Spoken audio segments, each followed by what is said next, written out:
muy significativo para nosotros, especialmente porque se trata de un día especial, donde estamos comprometidos todos quienes están como panelistas y por supuesto quienes se están incorporando a este webinar, ¿ya? Y también una noticia súper importante porque estamos próximos a incorporarnos como socios full de la Unión Internacional contra el Cáncer, que es una tremenda plataforma para poder llevar adelante todas nuestras iniciativas en conjunto, ¿ya? Entonces, además de dar las gracias particularmente a los panelistas, algunos de los cuales incluso estaban de vacaciones, que son muy importantes en su labor, y han decidido darnos unos minutitos, máximo una hora, como lo que pensamos, para poder estar juntos. Entonces, para iniciar este webinar, vamos a recibir un saludo muy especial del consejero del Consejo Directivo de la Unión Internacional contra el Cáncer, que es un amigo y colega mexicano, Kenji López, quien se incorporó recientemente a esta junta y es un poco el que está propiciando todas las iniciativas para llevar adelante y impulsar las tareas en el caso de América Latina. Hola, ¿qué tal, amigas y amigos del Foro Nacional de Cáncer de Chile? Soy Kenji López Cuevas, consejero en la Junta Directiva de la Unión Internacional contra el Cáncer, UICC, y este es un mensaje para felicitarlas y felicitarlos por el enorme trabajo que están realizando en favor de las y los pacientes con cáncer en su país.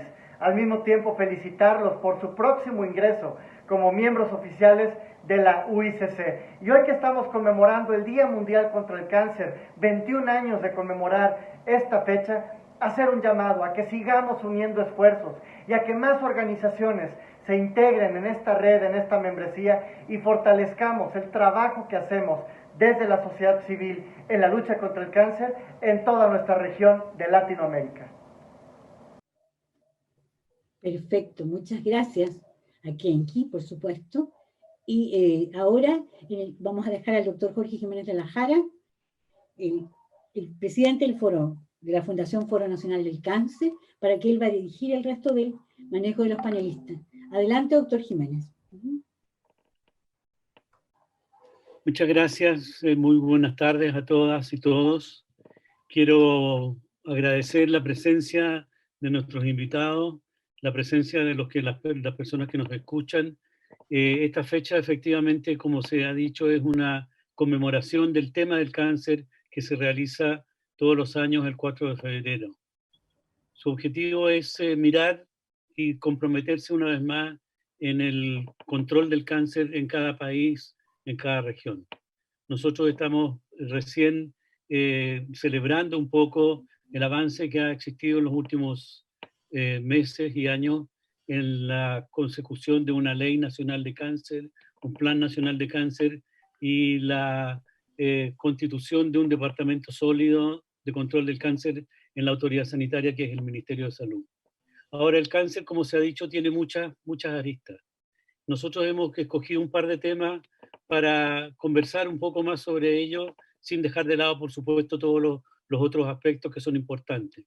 Hemos escogido dos temas, el tema de la economía y del costo del cáncer, presentando un estudio que voy a de alguna manera describir en sus puntos esenciales, y la consecuencia de lo económico, que es la desigualdad en el acceso y como en la mortalidad a cargo de una investigadora epidemiológica. Estos dos trabajos son muy importantes porque nos dan un poco el panorama de lo que es. Normalmente la gente, con debida razón, se asusta y se angustia más de la cuenta por la falta de conocimiento de cuánto puede significar para el bolsillo de un hogar un caso de cáncer. Y nosotros creemos que antes de poder tomar decisiones es importante saber cuánto cuesta el cáncer y cuáles son los cánceres que más inciden en el costo de la enfermedad. Ese va a ser una presentación.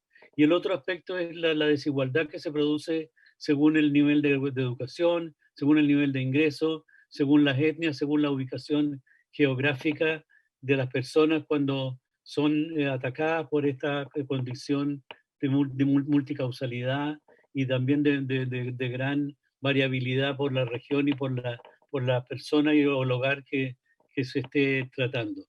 De manera tal que vamos a empezar con la primera presentación, que es la presentación de un trabajo realizado por el grupo de economistas de la salud de la Universidad Católica. Este trabajo fue hecho por un equipo investigador de la unidad de evaluación de tecnología del Departamento de Salud Pública de la Universidad Católica, del cual participo.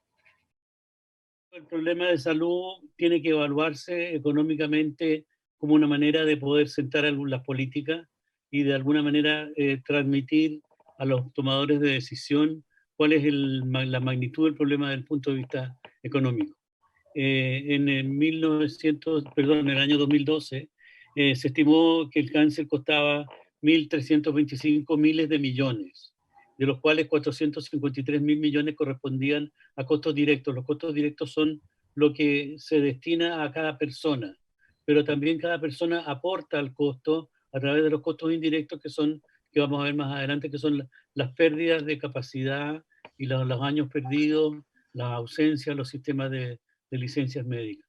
En nuestro caso, decíamos, y repito, ¿no es cierto?, la Ley Nacional del Cáncer, que fue oficializada en agosto del año 2020, el año pasado, no tiene un diagnóstico actualizado de costos, y el propósito de este estudio era precisamente avanzar en ese tema para poder aportar al desarrollo.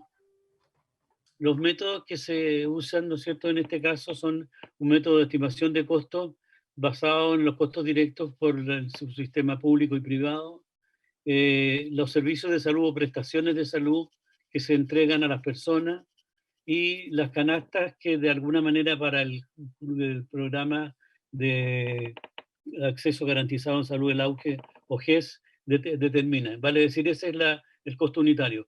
No todos los cánceres que están en el GES o que están siendo considerados tienen una canasta, pero se determinó de alguna manera una canasta equivalente a la que están en el GES. El otro elemento de costo directo es el subsidio por incapacidad laboral o SIL, que son las licencias médicas que se otorgan por el sistema de salud. Estas licencias médicas, ¿no es cierto?, pueden durar lo que dura el periodo de discapacidad de la persona. Los costos indirectos son los costos que surgen, ¿no es cierto?, de las pérdidas del capital humano, la pérdida de capacidades, la pérdida de oportunidades de trabajo, el ausentismo laboral y las muertes prematuras que se miden en años multiplicados por el costo, digamos, de un año en ingresos per cápita. Con esto sumado tenemos el costo total. Ahora, esta cifra voy a leer las partes principales nomás, ¿no es cierto? El costo esperado por manejo de cáncer en pesos chilenos del 2020 es de 1.295.000 millones de millones, que representa el 91%. Un 61% pertenece a los costos que irroga el FONASA, y un 29-30% es lo que irroga el costo de la CISAPRE o el sector privado. El costo del sistema de servicio de incapacidad laboral, o sea, las licencias médicas, es de 48.661 miles de millones. Y el costo de pérdida de productividad laboral es 51.773 miles de millones. El costo por muerte prematura, asumido por, como les decía, por los años de vida que se pierden en el proceso de la muerte por cáncer, son 23.081 millones de pesos. El costo directo total, entonces, es 1.343 miles de millones de pesos. Sumado al costo indirecto da 1.418 miles de millones. Esto equivale, para ubicarnos, casi a 1.900 millones de dólares al año, sumando lo público con lo privado. El impacto per cápita dividido por la población es de 80.000 pesos para cada persona, para cada participante en la sociedad, digamos, lo cual representa una relación de 0,63% del PIB y un 13,45% del presupuesto de salud de nuestro país. Veamos entonces, 91% del costo total del manejo del cáncer. la incapacidad, los subsidios de incapacidad oscilan en un 3,43%, y los costos de muerte prematura se calculan en 1,65%, y el costo total está, ¿no es cierto?, en 1.418 miles de millones de pesos. Esto es ¿cuáles son las neoplasias que de alguna manera impactan más en el costo del cáncer? Un 31% de las neoplasias malignas, perdón, las neoplasias no consideradas, un 21,9% de las neoplasias de carácter digestivo, un 18,5% de neoplasias malignas del sistema sanguíneo linfático, un 12,05% en el costo de neoplasias malignas del aparato respiratorio, particularmente el cáncer pulmonar, y las neoplasias malignas del tracto urinario y de mama entre un 8 y un 8,5%. Ahí están los mismos, ¿no es cierto?, calculados. El resto de los cánceres es la cifra mayor, y después vienen estos cánceres de neoplasias malignas de órganos digestivos, neoplasias malignas de tejido linfático y hematopoyético y sanguíneo, ¿no es cierto?, las malignas del órgano respiratorio.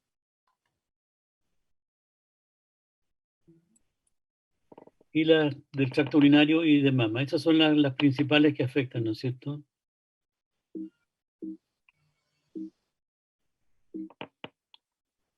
Como que se me trancó. Entonces, las 5 neoplasias más costosas equivalen a 7,5 veces el presupuesto de la ley Ricarte-Soto, que como ustedes saben es una ley que busca solventar los gastos excesivos, las intervenciones de alto costo, y que ha sido tema de varios seminarios. Ahora, en las conclusiones, digamos que el costo esperado del cáncer en Chile se estima en 1.418 mil millones de pesos, el equivalente a los 1.900 millones de dólares, como hablábamos, que equivale a un 0,63% del PIB, a 13,45% del presupuesto de salud del año 2020 y un 14,26% del presupuesto del año 2021. Por lo tanto, hay un aumento discreto, pero hay un aumento del gasto del costo del cáncer para el año actual. Este valor naturalmente va a ir incrementándose en la medida en que entreguemos más atención y le dediquemos mayor cantidad de recursos para cumplir con las metas de la Ley Nacional del Cáncer y del Plan Nacional del Cáncer. La siguiente, el sistema, por lo tanto, ha habido estos años, este cálculo ha ido aumentando y se ha ido produciendo una brecha de cobertura, en especial para aquellos de alto costo. Y a pesar de los esfuerzos de prevención, no hemos logrado detener esta transición que aumenta el número de casos de cáncer. Por lo tanto, se espera que estos resultados sirvan como un complemento de diagnóstico de la situación de cáncer en Chile y sirvan de base para futuras comparaciones. Esa es la presentación de este trabajo, que va a ser publicado prontamente en la Revista Médica de Chile. Dejo de presentar y le doy la palabra a David De Brot, el economista que comentará estos datos que hemos entregado recién. David, adelante, por favor. David es un economista de la salud que trabaja como consultor, ha trabajado en FONASA, ha trabajado en distintas instancias de trabajo en la economía de la salud, que es una disciplina creciente. David, adelante. Bien, no sé si ahí ya se está viendo la presentación. Sí, se ve. Ya, perfecto. Bueno, a ver, en primer lugar, cuestiones de carácter general. Creo que es un trabajo que apunta a un tema muy importante para la definición de la política sanitaria chilena. Es un trabajo que está bien planteado en términos de la utilización de métodos, de metodologías que son conocidas y fuentes de información que son las adecuadas para este tipo de trabajo, y por lo tanto, en términos generales, las felicitaciones para los autores y los coautores de este trabajo. Quiero hacer algunos comentarios bien específicos de de aspectos, algunos conceptuales y otros que tienen que ver con métodos y resultados, ¿ya? Primero, entender que el objetivo de este estudio es estimar una cosa que se llama costo esperado anual, ¿ya? Y ahí hay dos temas relevantes para esto.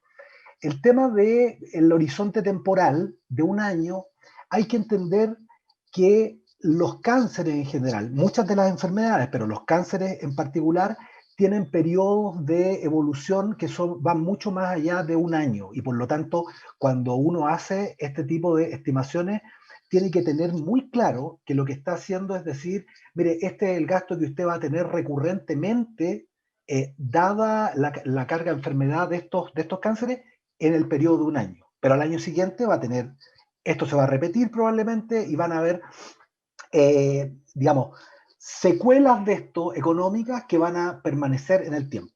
Ese es un punto importante de tenerlo presente para los tomadores de decisiones y para las autoridades fiscales. Lo segundo es que esa palabra, ese término esperado, hay que entenderlo en su acepción económica, ¿ya? Eso quiere decir que lo que yo estoy calculando no es el gasto observado, no es el gasto que está ocurriendo, sino que el gasto si todas las personas que tienen cáncer fueran detectadas a tiempo y fuesen tratadas, y además fuesen tratadas con la tecnología, digamos, con las intervenciones sanitarias que corresponden en su totalidad. Por lo tanto, es un marco de gasto que no necesariamente es el que estamos teniendo hoy día, pero es el que debiésemos tener. ¿Ya? Esos dos aspectos son relevantes respecto del objeto de estudio. Luego, respecto a la metodología, el estudio hace básicamente lo que es habitual en la estimación de costos de enfermedades. Toma costos directos, los costos directos son los costos de las atenciones, ¿ya? Y ahí entonces se tomaron las canastas del GES y se canastearon otras, digamos, que no están en el GES, y se incorporó el gasto en licencias médicas. Esos dos gastos son gastos que efectivamente está incurriendo el sistema. En términos efectivos, porque las atenciones hay que financiarlas a través de los hospitales y los distintos establecimientos, y el pago de las licencias médicas o de los subsidios por incapacidad laboral también se ejecuta en términos reales. Y un costo indirecto, que es uno de los costos indirectos, eso también hay que tenerlo muy claro, ¿ya? Es el que habitualmente se estima, pero hay múltiples otros costos, ¿ya? Que es el de pérdidas de productividad laboral. Y esa está dividida en dos partes. Una, las muertes prematuras, porque, digamos, económicamente lo que ocurre es que cuando una unidad de capital humano, que es una persona en actividad económica, ¿no es cierto?, que trabaja, está produciendo, y por lo tanto eso tiene un impacto económico para el país. Y el que la persona tenga licencias médicas, ¿no es cierto?, producto de las enfermedades, en estas enfermedades, recurrentemente uso de licencias médicas también implica un costo laboral inmediato, digamos. Pero las muertes prematuras generan pérdidas de capacidad potencial de la economía en el tiempo. Eso es más o menos lo que se está midiendo. Como digo, hay otros costos que no están considerados, pero que son muy difíciles de evaluar, y además es bien polémico el cómo se hace cuando se incluye. El estudio tiene una cobertura que es prácticamente completa, digamos un 95% de la población chilena, porque está fuera, y está fuera normalmente en estos estudios por temas de información, lo que son los beneficiarios de Fuerzas Armadas y Carabineros, de los 5 o 6 sistemas que tienen ese grupo poblacional. Entonces hay que tener ojo, porque ahí también hay un foco que en el fondo aumenta la estimación de costos que se pudiera determinar. La cobertura de enfermedades es la que está en este estudio mundial, ¿no es cierto?, de estimación de prevalencia y de carga. Y explícitamente los autores plantean que no se incluye, y también muchas veces por dificultades de información, algunos cánceres que tienen muy baja incidencia, y que son muy poquitos casos. Hay que tener ojo con eso, porque esos poquitos casos a veces en general son los poquitos casos de muy alto costo. Entonces, si bien puede que no agregue mucho al costo total, el costo individual de cada uno de esos casos es brutal y probablemente ahí está concentrado todo lo que es cánceres raros, etc.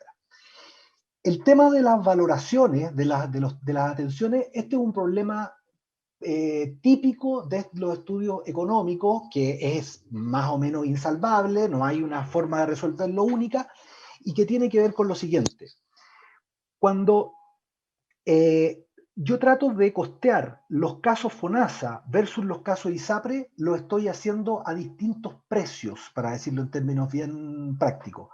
Los casos de los beneficiarios de FONASA los valorizo digamos, a costo de factores, digamos, a valores que no son de mercado, porque yo lo que tengo es que tomo aranceles, que son los aranceles o de transferencia o aranceles de copago, el MAI, GES, PPB, todas estas cosas que conocemos, pero que no reflejan los valores de mercado de esas atenciones. Entonces, tengo eso por un lado. Y en el caso de la ISAPRE, y aquí puedo haber leído mal, esto es un tema más de detalle, yo lo que tengo son valores de mercado, porque hay transacciones que ocurren entre clínicas privadas normalmente y la ISAPRE, y ahí sí están reflejando de alguna manera precios de mercado. Entonces tengo en el fondo, los valores de la gran mayoría de los casos que son los de FONASA, los tengo subvalorados respecto de los precios de la ISAPRE.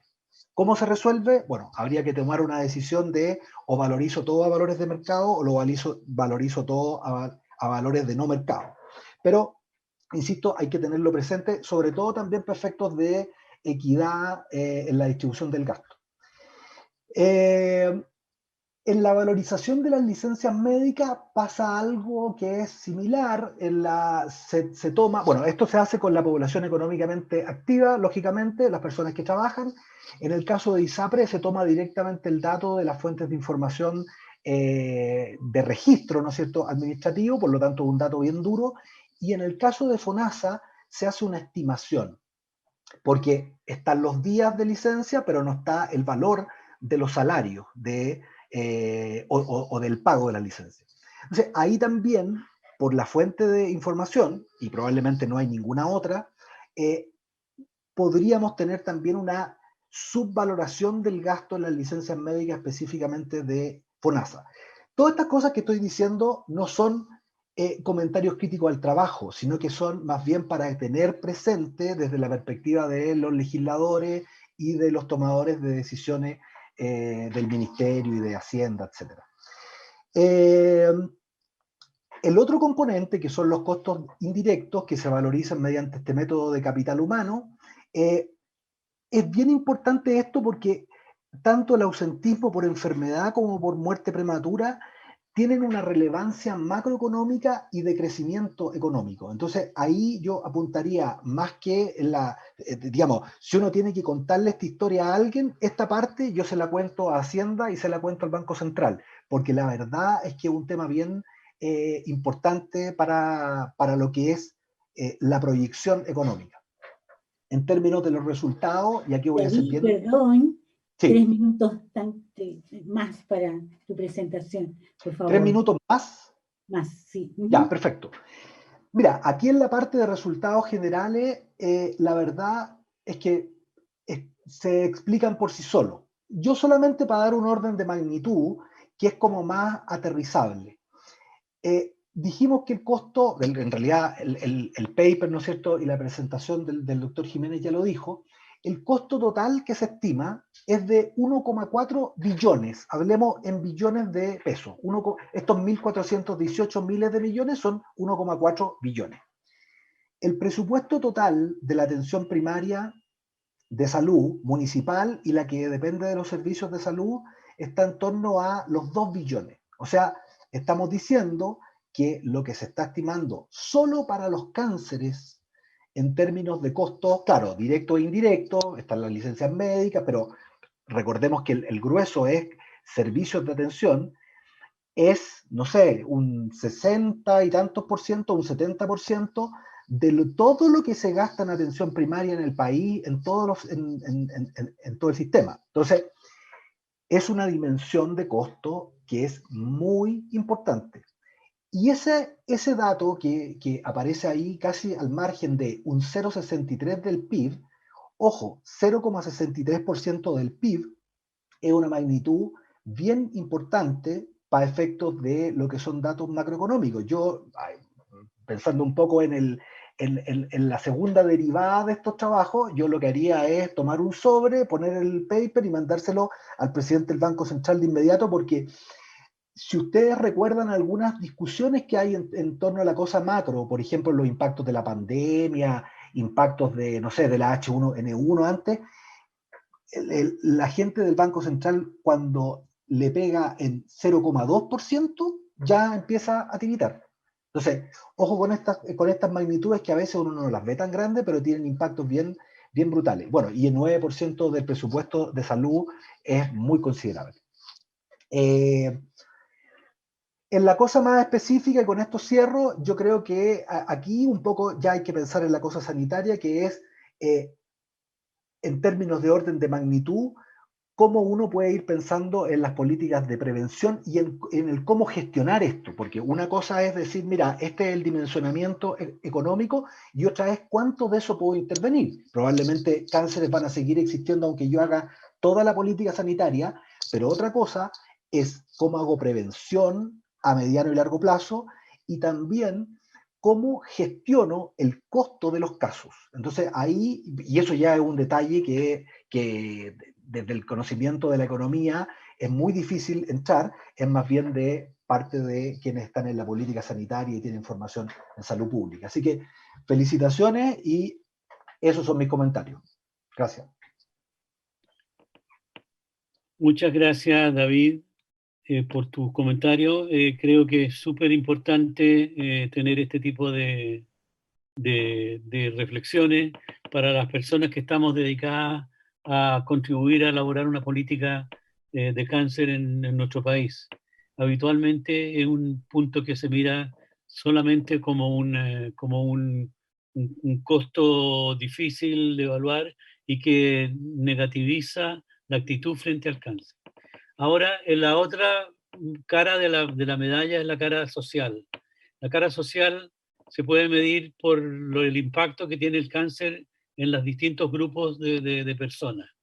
Ahí hemos pedido y se está realizando, esta es la primera información, un estudio que trata de repetir lo que hicimos el año 2014 o 2012 por ahí, ¿no es cierto?, en el cual se relacionó el nivel educativo con el nivel de prevalencia de cáncer y a través de la mortalidad de las distintas personas.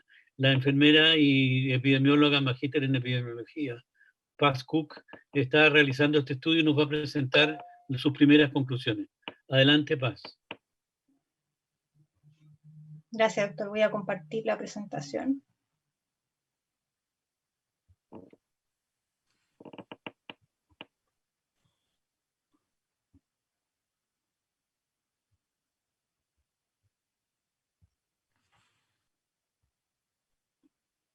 ¿Ahí se ve?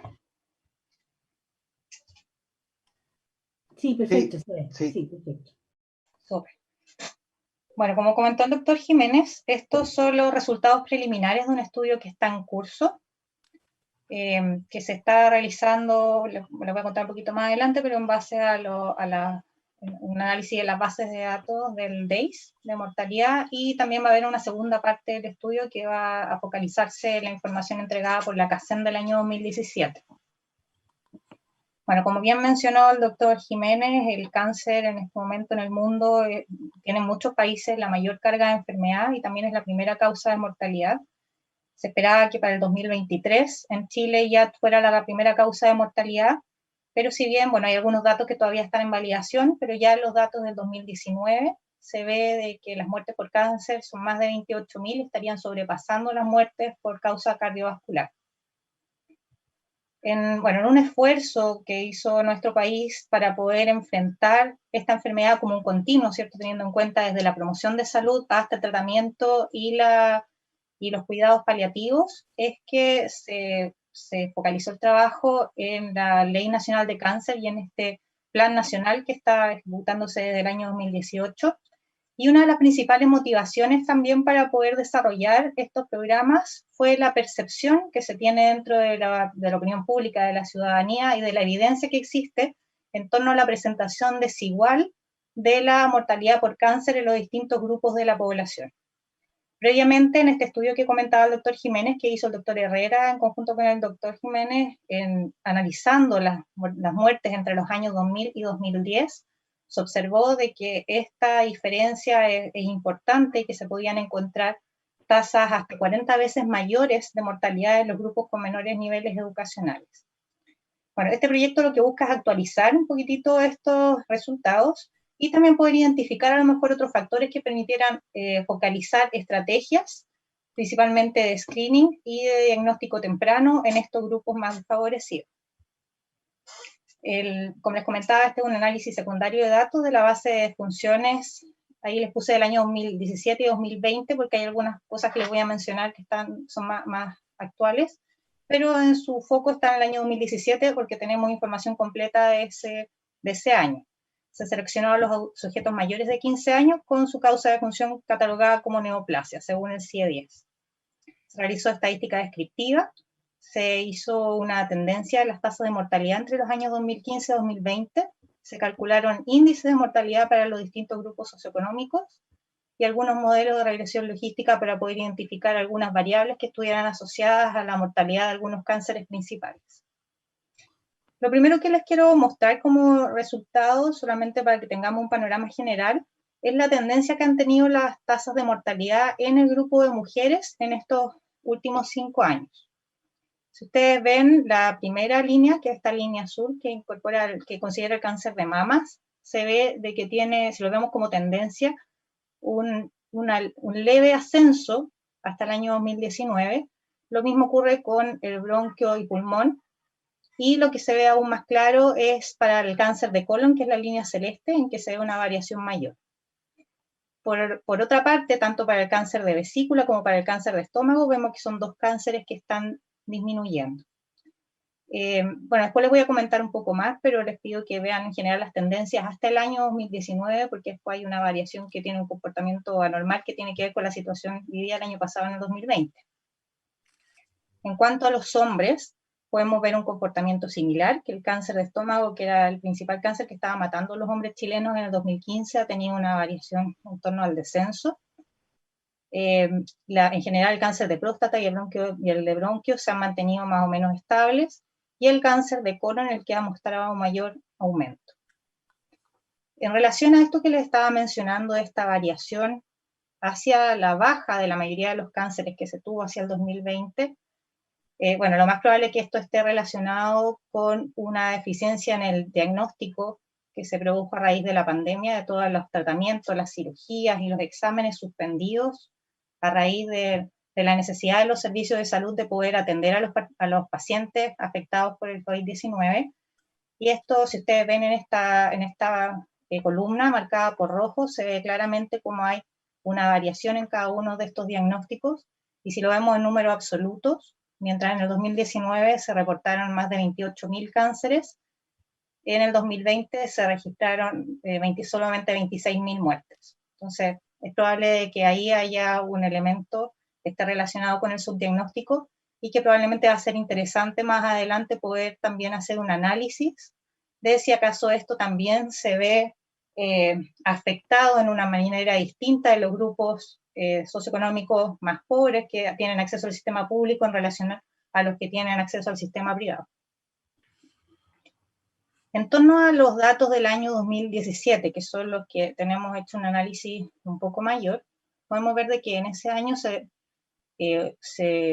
ocurrieron más de 27.000 muertes, que en su mayoría fueron de hombres, con una mediana edad de 73 años, y podemos ver de que más del 50% de las muertes por cáncer ocurrieron en personas sin instrucción o con un nivel de educación básica o primaria. Si lo vemos en diferencia de tasa de mortalidad general, también podemos ver de que hay una variación muy importante en las mujeres entre las personas que tienen la mortalidad de las personas que no tienen instrucción y las personas que tienen una escolaridad mayor a 13 años. Esta diferencia de mortalidad es 9,4 veces más alta en las personas sin instrucción que en las personas con un nivel de educación superior. En los hombres esto se da de forma bastante similar, y si ven, hay la mortalidad de los hombres que no tienen instrucción es 8 veces mayor que la mortalidad de los hombres que tienen más de 8 años, más de 13 años, perdón, de mortalidad.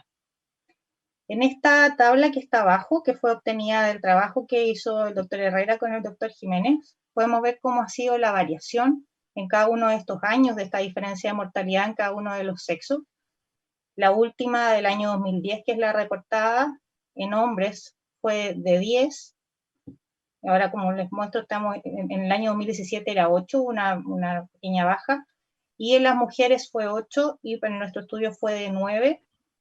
La variación en realidad es bastante baja, entonces, si podemos ver, todavía se produce una alta diferencia entre estos dos grupos.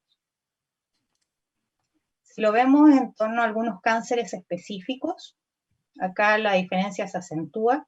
Si lo vemos, por ejemplo, en la diferencia de mortalidad por cáncer de estómago entre los distintos niveles socioeconómicos, podemos ver que la mortalidad en las mujeres es 23 veces mayor en los grupos sin instrucción que los grupos que tienen más de 13 años de escolaridad, y en los hombres es 18 veces mayor en los hombres que no tienen instrucción versus los que tienen más de 13 años de escolaridad.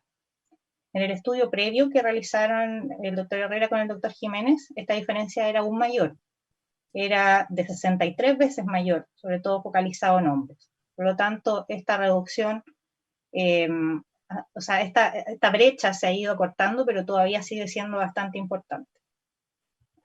Si lo vemos en torno al cáncer de vesícula biliar, que vemos que uno de los cánceres que en general ha tenido una mayor disminución en torno a la población general, podemos ver de que esa reducción de todas maneras es bastante inequitativa, y la mortalidad por este cáncer dentro de las mujeres es 40 veces más alta en aquellas mujeres que no han recibido instrucción que en aquellas que han tenido más de 13 años de escolaridad. En los hombres esta diferencia de todas maneras aparece, pero en una brecha menor. Si lo comparamos con el estudio previo que hizo el doctor Jiménez con Cristian, podemos ver de que esta diferencia era bastante similar, no ha habido tanta disminución, y era 49 veces más alta entre las mortalidades del año 2000 y el año 2010. Bueno, se ve un poco recargado, pero este es un análisis multivariado que hicimos lo voy a presentar solo para 2 cánceres que tienen comportamientos distintos. Es como un avance de lo que estamos realizando en este momento, en el cual vimos la asociación de la mortalidad por cáncer a algunos elementos sociodemográficos, particularmente en el cáncer de vesícula biliar. Bueno, como es sabido, las mujeres tienen 3 veces más riesgo más probabilidad de tener cáncer de vesícula biliar por sobre los hombres, pero aquí lo que resulta... Perdón, ¿sí? 3 minutitos más, por favor. Okay. Sí, estoy terminando. Pero si vemos acá, lo que parece también interesante es de que al comparar también a las personas sin instrucción dentro de este modelo con respecto a las personas que han recibido educación superior, la probabilidad de morir es 4 veces mayor en las personas que no tienen instrucción, es 54 veces mayor en las personas que viven en las zonas rurales que en las personas que viven en las zonas urbanas. Y este otro elemento que se incorpora en que evaluamos la diferencia entre algunos de los sectores de los servicios de salud, teniendo como referencia al servicio de salud más rico, que es el servicio de salud Oriente, y por ejemplo el servicio de salud de Araucanía Norte, que es uno de los más pobres, tiene 90% más probabilidad de morir por este cáncer. Es importante mencionar de que en estos elementos, en esta evaluación del servicio de salud, hay algunos factores que se quedan fuera, que de acuerdo a las mismas limitaciones que tiene este tipo de estudio, que no permiten evaluar elementos como la predisposición genética de las personas que habitan en estos servicios de salud, por lo cual ahí se requeriría un análisis más fino, pero sí nos permite tener una idea general de cuál es el comportamiento, considerando estas diferencias socioeconómicas, que por ejemplo también está acá el Servicio de Salud Antofagasta, que es un servicio de salud que tiene más recursos, y que en realidad no tiene diferencias en cuanto a la mortalidad con respecto al Servicio de Salud Oriente. El comportamiento contrario lo tiene la mortalidad por cáncer de bronquio y pulmón, que si vemos acá, a diferencia de lo que ocurría en el cáncer de vesícula, las personas de nivel que no tienen instrucción tienen 57% menos probabilidad de morir por este cáncer que las personas que tienen educación superior.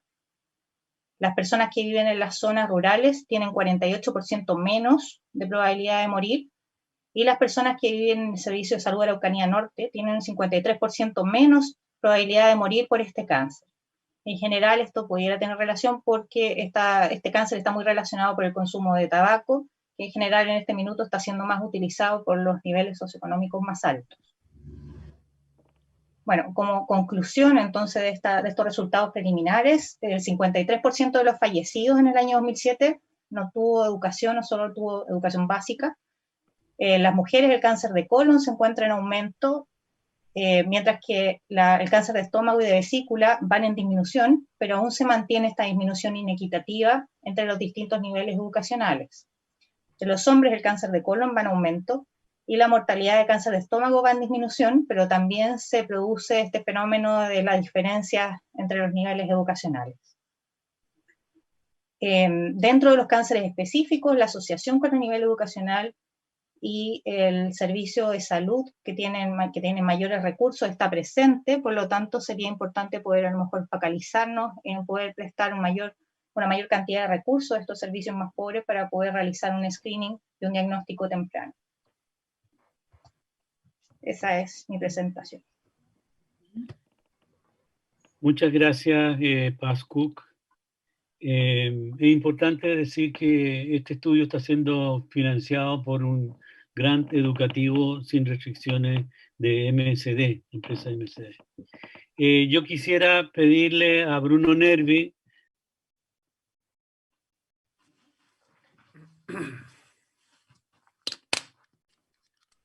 Algo pasó, no se escucha. Está silenciado, doctor. Está silenciado, Jorge.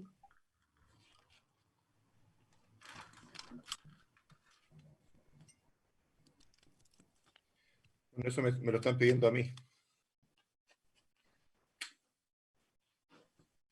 Doctor Jiménez está silenciado. Está silenciado, sí. Entendí otra cosa. Muchas Me gracias. me tiene que preguntar de nuevo, sí. Está silenciado de nuevo. Se vuelve a silenciar. ¿Pasa algo? Está silenciado. Ya, perdón, es que me volvieron a silenciar. Este estudio, que agradezco al trabajo de Paz Cook, que es muy interesante y muy importante para revitalizar estas cifras, ¿no es cierto? Está siendo financiado, por eso no silenciado, con un gran educativo sin restricciones de la empresa MSD.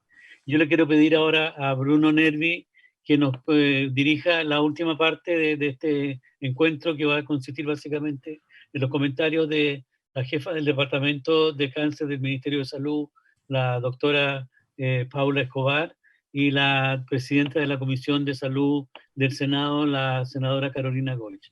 Y después ver si podemos contestar algunas de las preguntas. Gracias. Adelante, Bruno. Muchas gracias. ¿Quisiera usted que yo abriera o a ver otras preguntas, o le doy la palabra primero a Paula y a Carolina? Una introducción a esta parte y darle la palabra a ella. Perfecto.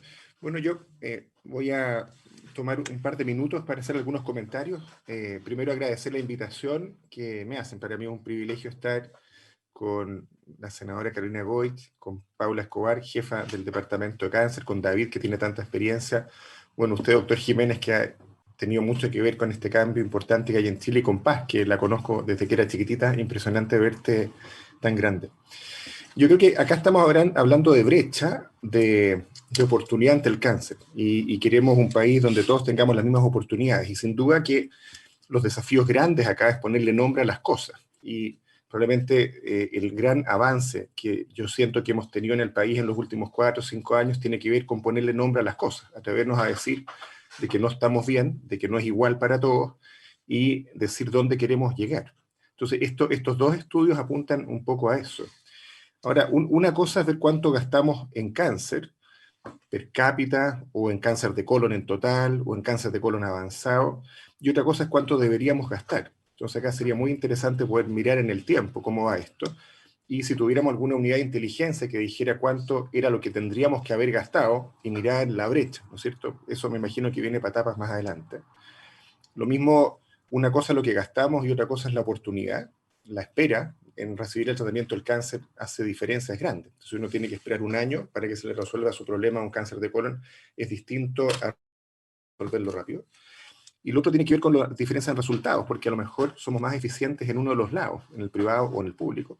Entonces, medir calidad de vida y resultados es también muy valioso. Eso es difícil. Yo creo que los enormes cambios en Chile tienen que ver con que hay un Plan Nacional de Cáncer y una Carta Gantt para 10 años, del 2018 al 28, y es un esfuerzo que hizo el Ministerio con apoyo de la sociedad civil, que es extraordinario, y la Ley de Cáncer, que busca emparejar la cancha, pero por ley, ¿no es cierto? Eso es interesante.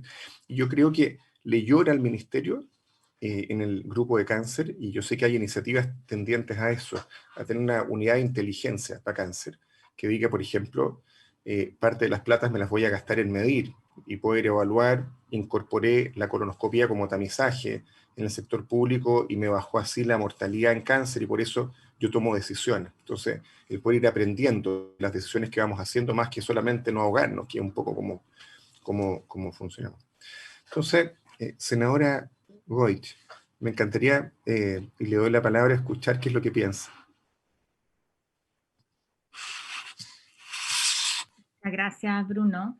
Gracias, además, yo parto también sumándome al agradecimiento por este espacio en una fecha que es difícil, pero que es tan relevante, no olvidarnos, ¿no es cierto?, del desafío de cáncer para todos. Agradecerle, no lo voy a volver a mencionar, pero hemos trabajado juntos por muchos años, y creo que es súper valioso el informe y los datos que hoy día nos entregan. Bruno decía el poner nombre, pero también poner número.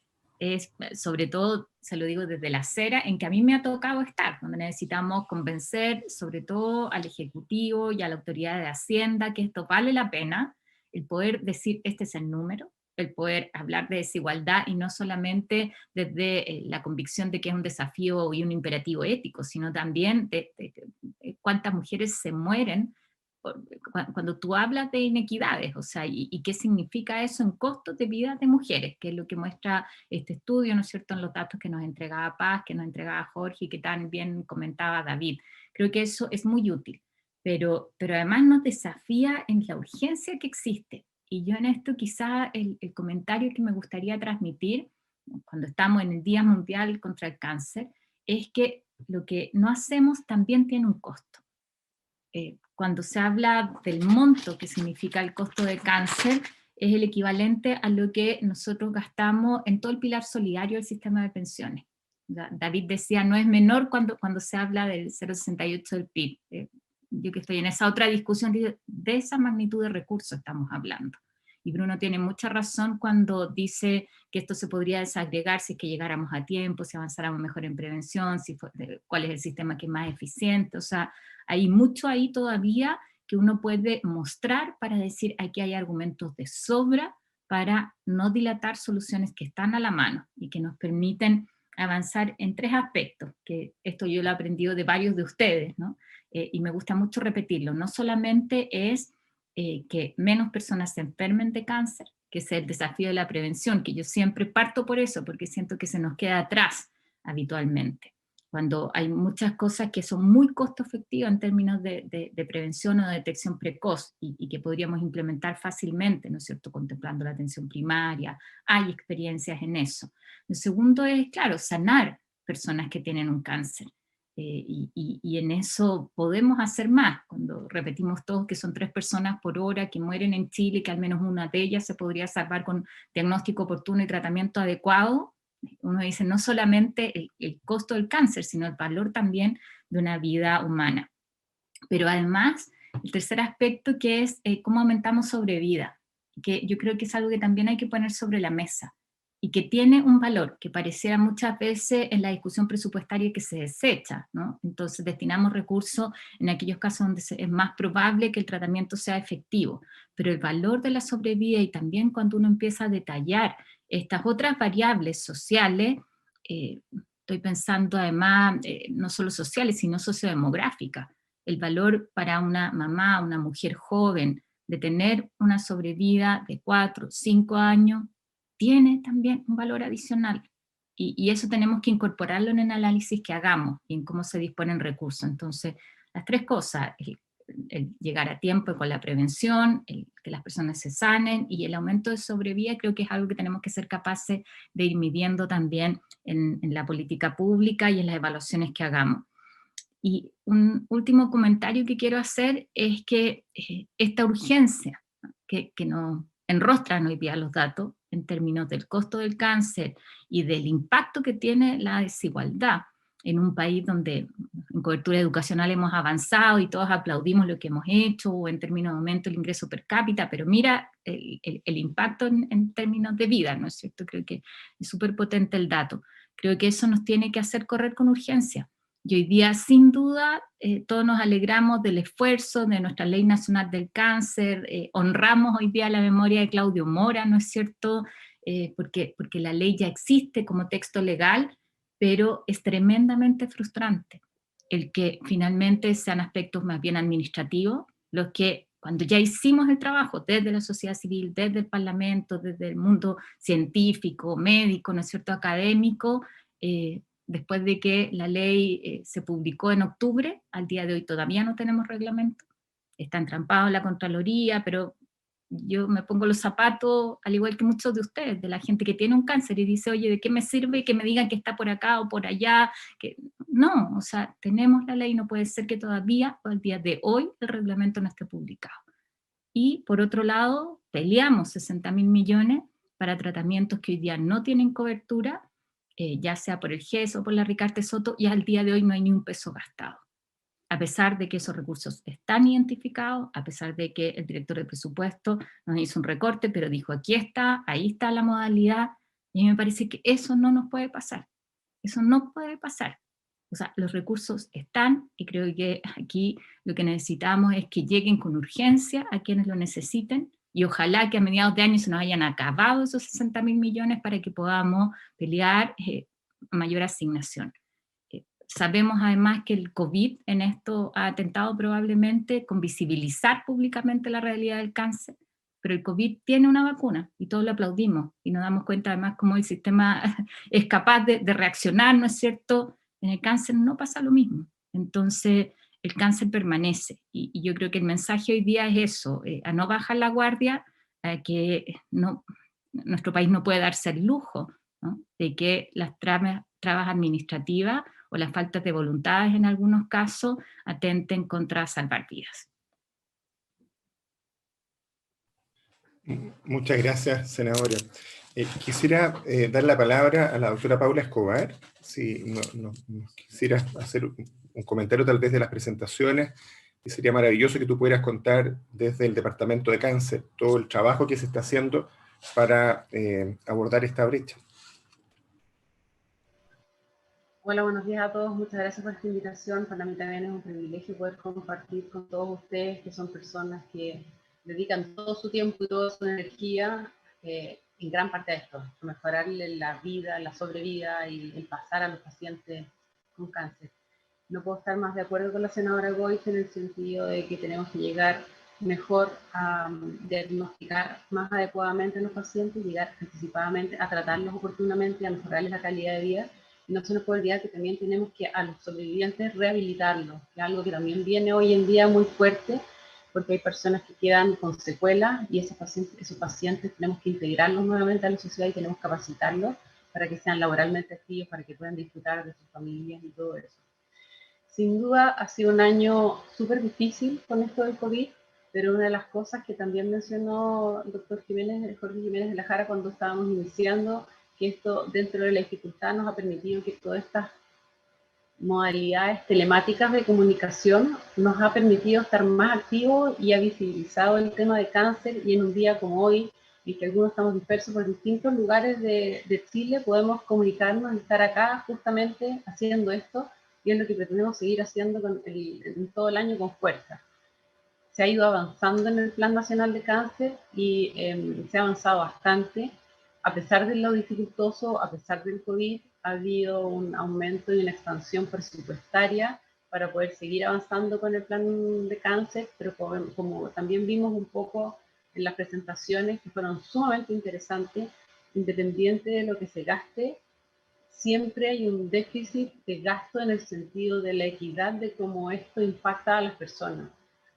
No sé ustedes, pero a mí me duele el alma escuchar que una persona que tiene menor nivel de instrucción tiene mucho mayor nivel de mortalidad que una persona que tiene mayor instrucción. Estamos usando la palabra instrucción por ser educados, por ser lo que se midió. En el fondo lo que estamos diciendo es nivel socioeconómico y cómo viven las personas. Las personas vulnerables en este minuto son las personas que cuando tienen un cáncer, según estos estudios, son las que tienen más probabilidad de morir. Y con la ley del cáncer y con el Plan Nacional del Cáncer, una de las cosas que se pretende es aumentar la equidad en este sentido.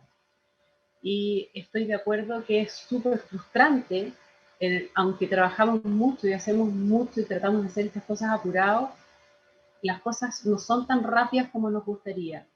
Y en un par de años más, el cáncer, como ustedes han dicho, varios de ustedes han dicho, va a ser la primera causa de mortalidad en nuestra población. Entonces, tenemos que seguir trabajando en este ritmo apurado para lograr solucionar esto en el largo plazo, porque va a tener un gran impacto en nuestra población. Esperamos en Ahora Goich gastarnos todo el dinero que fue presupuestado, que fue asignado el año pasado. Efectivamente, todo lo presupuestado, todo se gastó, no quedó nada por gastar. Se supone que ahora en primer trimestre va a empezar a ser gastado y el Comité de Droga de Alto Costo, que en parte lo que distribuye este presupuesto extra que se asignó, está trabajando y estos pacientes que han ido necesitando en este minuto han sido probados sus medicamentos. Lo que falta ahora es incorporar nuevos medicamentos y nuevas tecnologías que va a suceder ahora en el primer trimestre, esperamos, para poder gastarnos todo el dinero que fue asignado, porque evidentemente hay mucha necesidad. Ha sido, me estoy tomando más tiempo, quizás Nancy, si me voy pasando, córtame. Ha sido muy útil y ha sido muy desafiante, pero al mismo tiempo ha retribuido muy bien el poder trabajar con la sociedad civil. Hemos tratado de involucrarlos cada vez más en nuestras decisiones, que participen, y pretendemos que con la ley del cáncer eso sea aún más, y eso ha tenido sus frutos. Nos juntamos con ellos todos los viernes, vamos solucionando problemas chicos, puntuales, vamos solucionando el caso a caso, que también importa, no solamente importa el macro, importa que la señora X que tiene tal problema se lo podamos solucionar si es solucionable. Pero eso nos gustaría que trascendiera más, que tuviera mayor importancia, y por eso queremos seguir incorporando a la sociedad civil en esto, que ha sido como un gran avance. Y por último, decir que el tema de cáncer es un gran desafío. Se viene otro año difícil, se viene este aumento de mortalidad de cáncer, y tenemos que ver con este reglamento de cáncer y con este registro nacional del cáncer, que de alguna manera nos va a permitir ver dónde van a estar los casos de cáncer en que podemos actuar, cómo meter esta ingeniería en cáncer en los pacientes oncológicos con esta inteligencia, para poder tratar de una manera más, nuevamente voy a volver a usar la parte de ingeniería, o sea, de una manera menos médica, pero más utilizando la ingeniería para ver cuál es la necesidad de tratamiento. Y eso va a ser un gran avance. El registro está todavía un poco trancado, está en plan piloto, pero ya se espera que para el 2021 parta con toda marcha y podamos precisar en qué ciudad, en qué región, qué cáncer, qué etapa, para de esa manera tener un mejor diagnóstico y poder invertir de mejor manera los recursos que tenemos, que por cierto van a ser siempre escasos, la necesidad es infinita. Muchas gracias, Paula. Voy a tomar algunas preguntas del panel, si le parece, doctor Jiménez, o sea, de los participantes. Hay un comentario, Paz, te lo quiero hacer a ti. Dice que sería muy interesante comparar el gasto que se hace o debiera hacerse en prevención versus el que se hace en tratamiento. Tu trabajo entiendo que no lo aborda directamente. No sé si tienes alguna información sobre eso.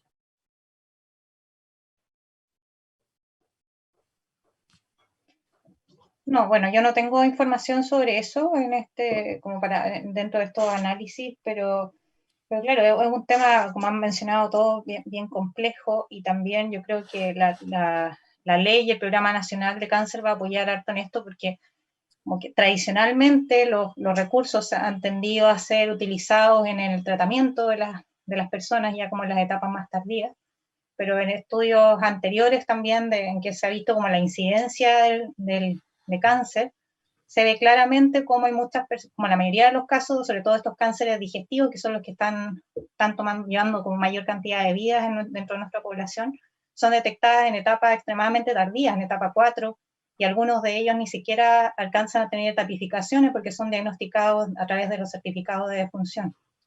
Por lo tanto, en el fondo poder focalizar estos recursos a través del programa nacional en el screening y en el diagnóstico temprano, yo creo que va a ser clave para que en el fondo haya más posibilidades de efectivamente un diagnóstico precoz y de supervivencia en las personas que se enfermen.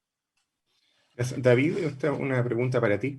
En este tiempo de pandemia vimos lamentablemente que el sistema de salud se congeló para atender a los pacientes de COVID, que estaban muriéndose ahogados en los servicios de urgencia. Y eso ha significado un menoscabo tremendo y terrible para los pacientes con cáncer, que siguen estando ahí.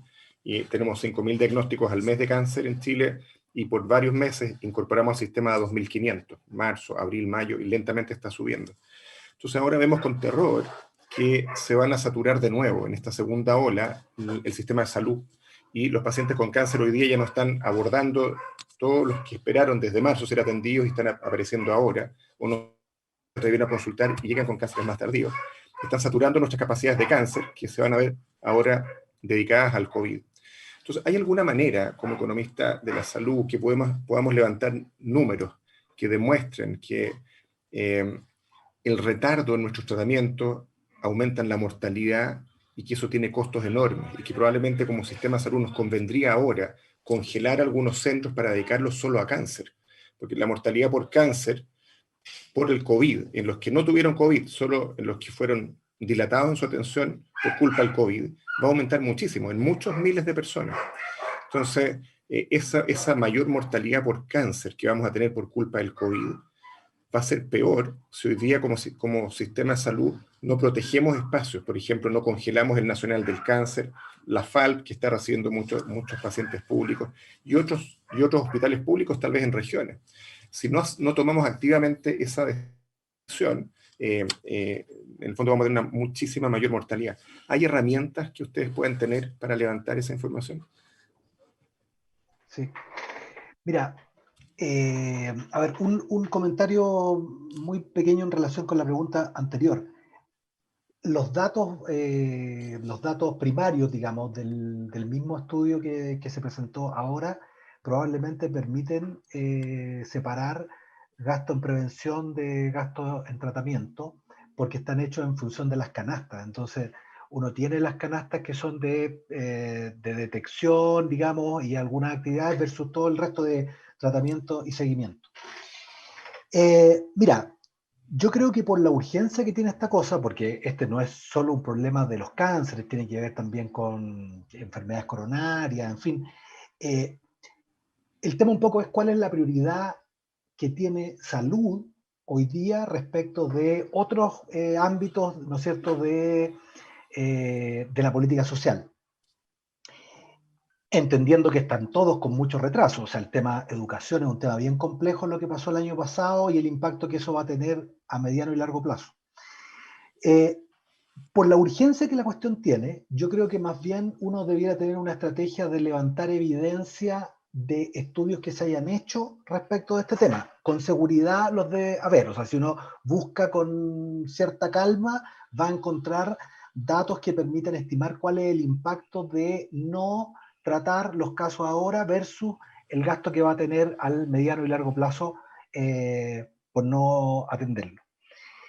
Ahora, en el levantamiento de información primaria, yo creo que uno podría pensar en datos, en tomar datos, ¿no es cierto?, de los registros del GES, por ejemplo, o de otros registros, me imagino que los del Registro Nacional de Cáncer, para poder vincularlos con gasto. La metodología, un poco ahí, yo no sé si habrá algo muy estandarizado, pero probablemente en la búsqueda misma de literatura internacional debe haber. Yo creo que es algo bien importante, porque esto va a ser una avalancha más o menos importante en los próximos años, ¿ya? Y no todo es COVID, ¿ya? Muchas gracias. Acá hay una pregunta de Gonzalo Valdivia, que es profesor de la Católica, que es muy interesante. Es como pensar al revés lo que hacemos. ¿Se tendrá alguna estimación del porcentaje de gasto en salud que debiera destinarse a la prevención en cáncer en base a la experiencia de otros países?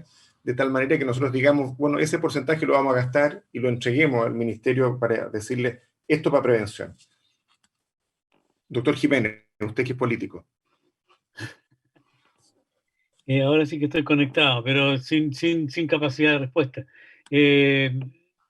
Yo creo que uno puede elaborar fórmulas teóricas para poder levantar la importancia de la prevención.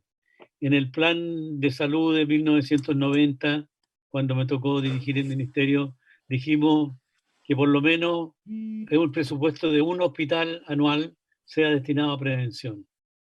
No me acuerdo cuáles eran las cifras, pero eran, suponte tú, si los hospitales eran 40 los que estaban funcionando, el hospital tipo 1, un 40º, un 40º, destinarlo a prevención, que significaría no sé cuántos millones de pesos en este momento. Era una fórmula así como de marketing para poder meter la idea de la prevención en la cabeza de los tomadores de decisión de Hacienda. Yo creo que es más que eso, ¿eh?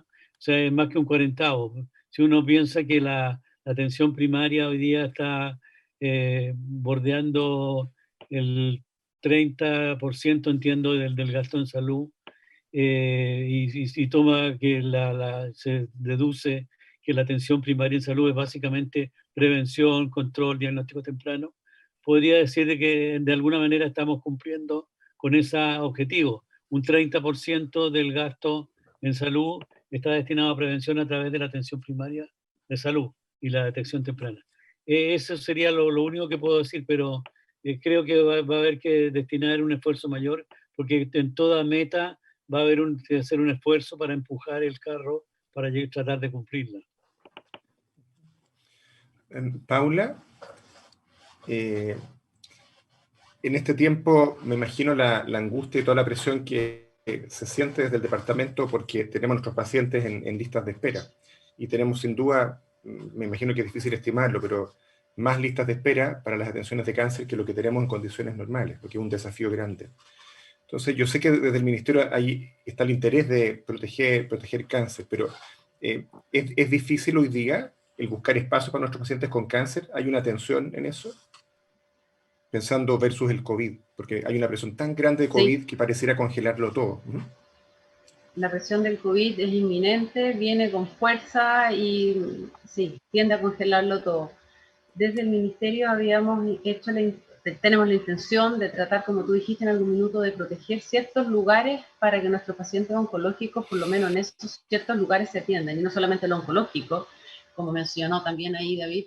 En algún momento hay pacientes con otras enfermedades importantes cardiovasculares que también necesitan la atención ahora ya, y si no hay un centro de alta complejidad que lo resuelva, a esos pacientes les pasa exactamente lo mismo que le pasa a nuestros pacientes oncológicos. Ahora, la presión ha sido súper grande y hemos tratado de que hayan ciertos lugares, como tú mencionaste, que queden ciertamente como protegidos y que no se ocupen para ventilar pacientes COVID en la medida que eso se puede hacer. Quizás vamos a llegar a un momento como tuvimos la primera ola en que hay que usar cuánto respirador se necesite, pero hemos tratado de que en estos lugares específicos donde se tratan más pacientes oncológicos, queden protegidos para pacientes oncológicos, incluso que las camas críticas de estos lugares sean usadas como camas críticas de pacientes oncológicos versus meter pacientes COVID. Cuando, por ejemplo, al Instituto Nacional del Cáncer, que tiene estas salas en que a veces hay 12 pacientes en una sala, meten un paciente COVID, el resto de estas otras 11 camas quedan inhabilitadas para pacientes oncológicos. No podemos acostar más pacientes oncológicos ahí. Entonces, de cierta manera, aunque la presión es enorme por el COVID, hay que tratar, como han hecho otros países que nos llevan la delantera en esto, en el sentido que tuvieron sus olas antes que nosotros, entonces tienen experiencia, han dejado lugares protegidos para poder tratar la oncología como se debe. Senadora Boich, aprovechando que usted ha sido tan preocupada por el cáncer y hemos crecido tanto amparados por usted, ¿habrá alguna cosa que se pueda hacer desde el Senado, por ejemplo, para marcar protección para nuestros enfermos de cáncer que están siendo postergados por el COVID? Por supuesto, o sea, yo creo que aquí cuando hemos logrado cosas importantes ha sido porque cada uno ha jugado su rol, y yo no tengo duda y quiero reafirmarlo, en el fondo el compromiso que hay de cada uno de ustedes con el tema, así que cuenten con el respaldo para transmitir con fuerza ese mensaje. A mí me parece que es fundamental el proteger espacios, entiendo, además estamos hablando del INCáncer, de la FALP, de centros que han sido tradicionalmente destinados a cáncer y valorados por el trabajo que hacen. Y yo creo que aquí tenemos un desafío también. Yo quedo un poco preocupada cuando veo las cifras que nos mostraba Paz, y ella nos alertaba del subregistro que hay, de lo que está pasando, o sea, de lo que pasó el año pasado, ¿no es cierto?, el 2020 con cáncer. Y que eso no vaya a ser mal interpretado. Quiero, aprovechando que estamos todos acá, de alguna manera la cifra oculta de cánceres que no fueron diagnosticados el año pasado, que no nos pase la cuenta. Pensando aquí, David, tú quizás nos puedes ayudar desde la lógica como el economista. Vemos estos datos y uno podría decir, sí, como país estamos haciendo esfuerzos importantes, estamos disminuyendo la mortalidad por determinados cánceres, pero ahí hay detrás una cifra de subdiagnóstico que sabemos que es súper importante. Cuando vemos los datos de las garantías incumplidas en GES, del 75% más o menos son diagnósticos tardíos, más que suspensiones de tratamiento. Eso tiene un impacto que quizás no está en los datos. Entonces yo quiero aprovechar la intervención, no era la pregunta que me hacía Bruno específicamente, pero creo que ahí todos tenemos que decir acá, ojo, de alguna manera la punta del iceberg solamente lo que estamos viendo. Y lo que viene para abajo es mucho más complejo. Entonces, a mí me parece que de esa lógica, al menos resguardar centros que hoy día deberían mantenerse especializados en cáncer, no sé, me costaría entender que no se haga. Así que cuenten absolutamente con el respaldo desde el Senado y de la Comisión de Salud para eso. Finalmente, yo quisiera solo comentar que a mí me preocupa un poco también cómo se usan los datos. Doctor Jiménez, le pregunto, el 67% del gasto que mostraron era público en el estudio y 33% privado. Y yo delante de ustedes les digo que estoy 100% seguro que eso no es así en términos de oportunidad, porque se ve una diferencia pequeña entre lo público y lo privado. Entonces, yo no sé qué piensa usted de eso, y después le paso la palabra para que termine porque estamos en la hora. No, es cuestión de buscar algunas explicaciones, pero obviamente si tú asumes que la población adscrita al sistema privado de seguridad social en salud es el menos del 20%, que tenga el 30% del gasto, ya hay un sobregasto o un premio de 10 puntos, digamos, para consumo. Por lo tanto, es muy probable que esa sea una de las explicaciones. Me imagino que pueden haber otras. Además, la contabilidad pública es bastante más transparente por Contraloría, por rendición de gastos, etcétera, etcétera, que la contabilidad que se lleva en el sector privado. De manera que yo creo que puede tener alguna explicación. Efectivamente, como tú dices, llama la atención, pero yo no tendría otra manera de explicarlo que decir es el 20% de la población que está recibiendo el 30% del gasto, y los otros son el 80% de la población y están recibiendo solo el 67%. Sería una respuesta políticamente correcta. Para eso estamos. Doctor Jiménez, no sé si quiere cerrar usted o si quiere preguntar a los panelistas si quieren decir algo antes de terminar. No sé, si a lo mejor si hay alguien que tenga alguna dificultad de comprensión con algunas de las exposiciones, pero este es un proceso que va a seguir rotando, digamos, ese es nuestro compromiso como fundaciones, de aportar a la planificación y el desarrollo de las políticas, controlar que se ejecute bien y tratar de ayudar también a través de nuestro control público, transparente, que la opinión pública tome conciencia de que se están destinando fondos que se están gastando bien o que se están gastando de manera defectuosa. Eso es lo que tenemos que hacer. Agradecerles a todos la presencia. Como decían muchos de los participantes, es un día raro, este el 4 de febrero, estamos empezando un periodo de descanso, pero muchas poblaciones están restringidas en su movilidad por la pandemia, de manera tal de que han tenido un espacio de tiempo para poder conectarse y ver nuestras reflexiones, que de alguna manera, como decía Nancy Ortiz, nuestra secretaria ejecutiva de Fundación Foro, vamos a tratar de dejar disponible para las personas que no pudieron conectarse, y de alguna manera sepan que ambos trabajos, el de economía del cáncer y el de diferencias sociales del cáncer, van a ser publicados en revistas indexadas con peer review. Así que muchas gracias, les agradezco a todos y hasta la próxima vez, que sea probablemente discutiendo temas tan interesantes como este, que llevan a mejorar la calidad de nuestro desarrollo. Muchas gracias.